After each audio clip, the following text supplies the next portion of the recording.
En el aire, LRI 319, FM del Rosario, en 103.9 MHz. Rosario, Argentina. Seguramente los oyentes se van a ubicar rápidamente en este tema. Cuando fue denunciado en cierta forma torturas, se hizo un allanamiento en el convento, se dijo que se estaban vulnerando los derechos humanos en ese convento de las hermanas carmelitas descalzas de Nogoyá, y bueno, se tejieron una serie de dichos y entredichos sobre esta cuestión y derivó todo en un allanamiento bastante agresivo. Retomamos este tema porque el doctor Nicolás Mayoraz, habitual columnista de nuestra radio en estas cuestiones, está trabajando en el asesoramiento constitucional con los abogados penalistas que llevan adelante esta causa. Buen día, Nicolás, bienvenido, ¿cómo estás? Gracias, Denise, buen día a toda la audiencia, ¿cómo estás? Bien, estas primeras palabras fueron como para poner en antecedente, ¿no? Un caso que sucedió hace ya unos 40 días y que sería bueno, Nicolás, retomemos un poquito para ubicar a los oyentes. ¿Cómo no? Sí, hace un mes y medio atrás más o menos nos enteramos, porque tuvo repercusión nacional, una noticia aparecida en un pasquín amarillista de Nogoyá que daba cuenta de una entrevista a una ex monja del convento de Carmelitas Descalzas de Nogoyá, convento de clausura, donde habría sufrido torturas, tratos degradantes y demás maltratos, digamos, que denuncia en la nota, lo que motivó que la Fiscalía de Nogoyá interviniera rápidamente, con una rapidez inusitada. Se hizo un allanamiento con una espectacularidad cinematográfica, 50 policías de fuerzas especiales, con armas largas, encapuchados, ingresaron al convento a las 6 de la mañana, cuando todavía no había amanecido, rompieron la puerta de ingreso, rompieron las puertas después de las celdas adentro, con la idea de buscar no sé qué, querían buscar elementos, pensaban encontrarse con mujeres sometidas a situación de servidumbre o de tortura, y se encontraron con la vida normal de un convento, con monjas que ya estaban rezando. Nicolás, porque ya, sí. Te interrumpo un minuto. ¿Vos tenés el retorno de la radio un poco alto allí donde estás? Porque tenemos un poco de eco, de acople, ¿no? No tengo ni siquiera, tengo la radio encendida. Ah, listo, no, entonces debe ser nomás la comunicación, discúlpame, sí, seguimos el relato. Uh-huh. Entonces te decía que, bueno, a raíz de ese allanamiento, que realmente con una velocidad que no se ha visto ni en las causas por narcotráfico, la verdad es esa, no encontraron absolutamente nada, se encontraron sí algunos elementos usados por las monjas en algunas ocasiones para el tema de penitencia, digamos, silicios, y nada más que eso. Una de las cosas también llamativas, además de la cantidad de gente, la espectacularidad del caso, estamos hablando de que es un allanamiento a un convento, ¿no? Pretendían revisar a las monjas, hombres, digamos, porque eran todos policías, todo sexo masculino, y pretendían ellos revisar a las monjas, ¿no? Cuando en todos los procedimientos policiales las mujeres son revisadas por mujeres policías, ¿no? Y solamente esto lo leo a través del sumario, es decir, cuando yo conozco la causa empiezo a leer todo esto y todas estas barbaridades. Una oposición férrea de la directora del convento, de la Madre Superiora, que se opuso férreamente, entonces tuvieron que llamar a mujeres policías para que se hiciera, digamos, la revisación con ellas y no con hombres. Más allá de la vejación que significa para una monja de clausura tener que ser revisada inútilmente, innecesariamente, en un procedimiento de estas características. Seguro. La cuestión es que al irse con las manos vacías, el fiscal no se quedó en eso, inició directamente todo un procedimiento judicial donde le está imputando a la Madre Superiora el delito de tortura y de sometimiento de personas a situación de servidumbre. Como la causa empezó a avanzar, digamos, con esta idea, el sentido común nos decía que esto debía terminar en un archivo de la causa porque no había elementos para corroborar estas acusaciones falsas de las monjas que se habían ido del convento. El punto es que no. la Fiscalía pretende avanzar, ya hizo una imputación penal, asistimos nosotros a la audiencia, en la cual se le imputa concretamente la comisión del delito de tortura, sobre la base de los dichos de las monjas que ya no están más, que alegan que tenían que ser, digamos, que fueron sometidas a esos tormentos, digamos, a tener que levantarse más temprano, del ayuno, dicen que debían darse obligatoriamente azotes, toda una serie de declaraciones, ¿no? Nosotros encontramos rápidamente que la cuestión no tiene que ver con el derecho penal, sino con el derecho canónico, porque en definitiva lo que en todo caso debería analizarse es las reglas de la Orden de las Carmelitas Descalzas, que esta es una orden de clausura, de un régimen muy estricto. Les diría que es de las órdenes más estrictas que hay, es de las más antiguas del mundo, porque realmente se remonta a principios del cristianismo, siguiendo reglas que son anteriores al cristianismo mismo, es decir, siguen reglas de los antiguos eremitas, que eran los ermitaños que se retiraban solos a rezar y que tenían sus reglas de conducta, es decir, son reglas realmente muy estrictas. Pero las mujeres que entran allí entran voluntariamente, es decir, deciden seguir a Dios y deciden despojarse de absolutamente todo lo del mundo y entregan su vida a la contemplación y la oración, lo cual a veces para el mundo, para nosotros que estamos en una vida ajetreada y apegadas a las cosas de este mundo, nos resulta difícil de entender, difícil de comprender. Pero bueno, existen personas que son sensibles al llamado de Dios y eligen esta vida monástica. Lo que nosotros exigimos en esa causa es primero que se respete la libertad religiosa, la libertad de las personas de elegir ese tipo de vida, y fundamentalmente, digamos, el planteo constitucional que yo hice es que aquí hay un concordato firmado entre la Argentina y la Santa Sede, por el cual, digamos, se le garantiza a la Iglesia Católica la libertad religiosa y la libertad de organizar el culto del modo que mejor lo considere conveniente en sus distintas congregaciones religiosas y órdenes monásticas. Y esta es una congregación que de naturaleza papal, porque hay dos tipos de clausura, una clausura obispal y una clausura papal. Al ser una clausura papal quiere decir que el superior directo de la madre superiora del convento es el Papa, no es el obispo del lugar, sino el Papa. Entonces todas las cuestiones tienen que resolverse directamente con el Papa. Entonces con mayor razón nosotros decimos, mire, en esta cuestión usted no puede tratar como un delito común, que además de no existir, cualquier investigación que deba hacerse, debe respetarse ese tratado y ese concordato, entonces debe ser resuelto por la justicia federal. Lamentablemente el juez y el fiscal no lo ven así y están realmente ensañados en una investigación que en definitiva lo que yo veo que esa investigación a lo que apunta es a poner en tela de juicio la vida monástica, porque lo que está haciendo el fiscal es analizando la conducta de la superiora en función de las normas de la congregación. Entonces, por ejemplo, el fiscal considera que las reglas de las carmelitas digan que las carmelitas no pueden ir a visitar a sus familiares aún estando enfermos, lo considera como un acto violatorio del derecho a la libertad y como un acto cruel o inhumano.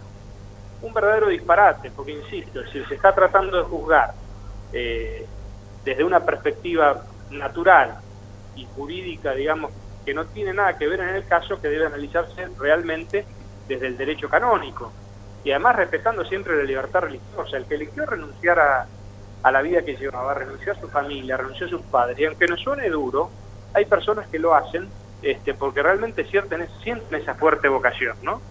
Y el tema lamentablemente sigue, por eso yo agradezco tu llamado, Denis, porque el fiscal no se queda con esto. La intención que tiene ahora es recabarle declaración a todas las monjas. Entonces nosotros nos vamos a encontrar ahora con que las monjas van a desfilar en un juzgado y en una fiscalía donde prácticamente van a tener que rendir cuentas de sus votos, de su fe, de por qué se levantan a las 5 de la mañana, de por qué hacen ayuno, de por qué hacen esto o lo otro, por qué dejan de hacer aquello o esto. Lo cual considero que es un grave antecedente que afecta directamente la libertad religiosa. Y en esto hago un llamado a a toda la audiencia, permitime, Denise, Sí. porque creo que debemos apoyar a las monjas. Hemos hecho un petitorio, se ha hecho un petitorio en Citizen Go. Conoces tú la página Citizen Go, ¿no es cierto? Ujú. Bueno, en citizengo.es, si Sí. se meten los oyentes en internet, Ujú. se ha hecho un petitorio que es referido a las carmelitas, digamos, convento de clausura Nogoyá, en el cual estamos pidiendo al fiscal, al juez, al presidente de la Corte de Entre Ríos y el nuncio apostólico, les estamos planteando de que se respete la libertad religiosa y que en todo caso la cuestión sea resuelta en la justicia federal, donde creemos que vamos a encontrar mejores garantías de defensa para las monjas. Este antecedente no lo tenemos que tomar como un caso aislado o como un problema de las carmelitas. Yo he leído alguna vez que en los lugares donde hay conventos es siempre verdaderamente una gracia de Dios, porque las carmelitas descalzas no son personas ajenas a nosotros. Si nosotros nos consideramos una comunidad en la iglesia, las monjitas, yo considero que de clausura, están rezando por nosotros, todos los días, mientras nosotros estamos haciendo cualquier otra cosa, en este momento hablando, es decir, hay monjas que le piden a Dios misericordia por todos los pecados que nosotros cometemos. Es decir, que defendiendo a las monjas del Carmelo, es también un acto, si se quiere, egoísta. Nos estamos defendiendo a nosotros, porque sin la oración de estas monjas, de estas verdaderas santas que eligieron esa vida, sin la oración de ellas, seguramente la misericordia de Dios no se manifestaría de la forma en que se manifiesta entre nosotros. Y justamente lo paradójico, vos fíjate que Nogoyá tiene un caso de un milagro producido por una monja que fue ya santificada, que le llaman la Madre Maravilla, así era el nombre que tenía esta monja. No estuvo nunca en la Argentina la monja, pero cuando era beata ya era venerada por las monjas del Carmelo, y un vecino de Nogoyá que estaba sin trabajo acude a las monjas para pedirles que recen por él, que no tenía trabajo. Y esta monja, justamente la que es hoy superior, la que es acusada de maltrato, le entrega una estampita de la Madre Maravilla y le dice: mira, rezale a la Madre Maravilla que te va a ayudar. Le reza este hombre a la Madre Maravilla y consiguió trabajo a la semana. Fue muy agradecido, va y les cuenta. Al poco tiempo esta familia, este señor, se le muere un hijo en una pileta, muere ahogado. La madre se acuerda de la imagen de la Madre Maravilla, lo carga al niño en el auto, lo llevan al hospital con la estampita de la Madre Maravilla en el pecho. Y llega al hospital y dice: mire, no podemos hacer nada porque ya este chico está muerto. Y el niño resucita, el niño revive. Fue certificado por médicos en la causa de la santificación de esta monja, y fue el caso que la lleva a los altares como santa, la certificación del caso de la resucitación del niño que se llama Manolito. Es el caso del niño Manolito. O sea que vos fíjate la importancia que tienen los conventos de clausura, cómo interactúan con la comunidad, cómo son fuentes de dones y de gracias, cómo nos ayudan a nosotros, que estamos inmersos en el mundo, a tratar de tener una vida más cristiana, una vida mejor. Por eso, Denise, te agradezco este llamado, porque aquí lo importante no es el caso judicial, sino lo importante es unirnos, apoyar la libertad religiosa y proteger a estas monjas que realmente, sin nosotros, sin cada uno de los oyentes, sin nosotros, no tienen ninguna ayuda. Por supuesto que tienen la ayuda de Dios, por supuesto que la oración es la mejor ayuda que podemos darle, pero realmente como laicos, como civiles, como hombres, en mi caso hombre del derecho, no podemos permitir este atropello, no podemos permitir que a un convento se lo trate como si fuera un centro de detención clandestina, como si fuera un lugar de comisión de delitos. Por eso los invito a los oyentes que firmen esta petición en la página de Citizen Go, que firmen la petición y nos ayuden a que lleguemos, ya estamos cerca de las 5.000 firmas, a que lleguemos a la mayor cantidad de firmas posibles para mover un poco la conciencia y el corazón de estos hombres que se están manejando de un modo realmente inexplicable. Les comento que abrimos la página, es www.citizengo.org/es. Citizen como se escribe la marca de los relojes, así dice casos carmelitas, respeten la vida religiosa, y allí hay un link que dice firma esta petición. Es muy simple para que puedan en este momento ya ir ingresando a esa página y poder poner la firma allí para colaborar, como nos explica muy bien Nicolás en esto. Yo quería compartir algunos conceptos, Nicolás, de Monseñor Puigari, que es el obispo de Paraná, el arzobispo de Paraná, cuando todo este caso se da a partir de esta entrevista con una ex monja de ese monasterio. Él hace una conferencia de prensa porque, claro, en ese momento fue como una pequeña bomba, ¿no?, para muchos medios que utilizan las cosas de la Iglesia muchas veces para burlarse también, ¿no?, o para decir cosas inexactas. Y él, como vos lo decías, había considerado intempestivo, desmedido este allanamiento, y había indicado que en cierta forma la prensa estaba como presionando el tiempo judicial, ¿no? Y entonces él habló de la necesidad, como vos bien lo decías, de la Iglesia, de monjas que se entreguen a la oración, a la penitencia, a rezar, y que esto es en este caso del monasterio de Nogoyá, es una tradición de siglos que son de la Constitución del 90, aprobadas por el Papa Juan Pablo II, de las órdenes más estrictas, ¿no? Y que tienen una vida de clausura, que solo salen por motivos médicos o por motivos graves, pero que el resto de su vida, por intención y por voluntad propia, la dedican a vivir con ese régimen de la vida monástica, ¿no? ¿Qué quiero preguntarte con esto? O sea, por lo que uno puede deducir, y también de tus palabras, aquí habría otra intencionalidad entonces, es una especie de injerencia del Estado, de la justicia, sobre la libertad religiosa en el país. Desde ya, yo no sé si considerarlo un experimento, un globo de ensayo, pero sí, analizado objetiva y concretamente, es realmente un caso de injerencia, porque uno no puede... Es decir, esto es más jurídico, mi impresión, ¿no? Uh-huh. Pero no se puede desconocer el derecho como lo están desconociendo en este caso. Es una cosa realmente inconcebible que, habiendo una convención, es decir, es un tratado internacional suscrito entre dos estados que tiene jerarquía superior a la ley, que está en la Constitución Nacional, que después hay una ley nacional que garantiza, digamos, ese tratado, lo hace efectivo. No puedo entender cómo un juez y un fiscal no lo estén aplicando, no lo acepten, ¿no? Entonces, sí, yo lo considero realmente, esto es un ataque directo a la libertad religiosa, bajo una excusa nimia, bajo una excusa realmente inaceptable, Bien. Nicolás, seguimos en contacto, mantenernos al tanto entonces de cómo se vaya desarrollando este caso. Cómo no, Denise, te agradezco mucho la nota. Muchas gracias, buenos días. Buenos días.